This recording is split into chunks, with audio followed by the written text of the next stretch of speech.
This video is on measures of central tendency. Sets of data can be described and compared in many different ways. One of these ways is to use measures of central tendency. These are mean, median, and mode. The mean is the average of the data values. Add up the data values and divide by the number of values.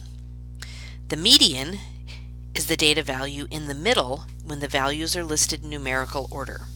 If there's an even number of data values, find the mean of the two middle values. And the mode is the data value that appears most often. A set of data can have one mode, two modes, in which case it's called bimodal, or no mode. If it has more than two modes, then the mode is considered to be not statistically useful. An outlier is a data value that is significantly smaller or larger than most of the values in the set. Outliers can affect measures of central tendency. So let's take a look at an example here. Here we have a set of data, and we need to find the mean, median, and mode of the following data set. So to find the mean, you're going to add up all of these values and divide by the number. So adding up all of those values, I get 316.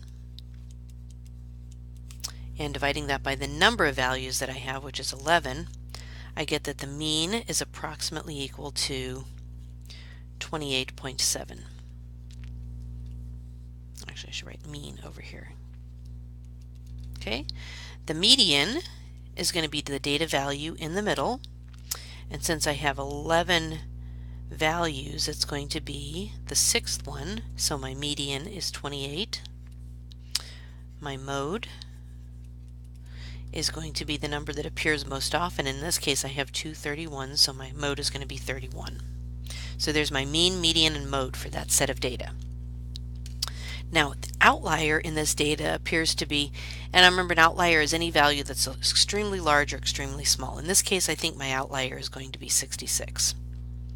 And our last question says, which measure of central tendency, so mean, median, or mode, is going to be most affected by removing the outlier?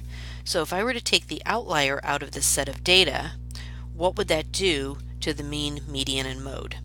So the mean, and I actually went ahead and calculated this, without the outlier, the mean drops to 25. And that's a decrease of 3.7 points. The median, this is a little bit easier to calculate. So if you take that value out, then the median is going to be right here between 27 and 28, or 27.5, which represents a decrease of 0.5 points, and the mode does not change. The mode stays the same, 31. No change. So the measure of central tendency most affected by removing the outlier is the mean. When I take away that value of 66, my mean drops by almost 4 points. So in this video, we took a look at measures of central tendency, ways to evaluate and kind of talk about what's going on with a particular set of data. In particular, we talked about the mean, the median, the mode, and the effect that an outlier can have on those measures.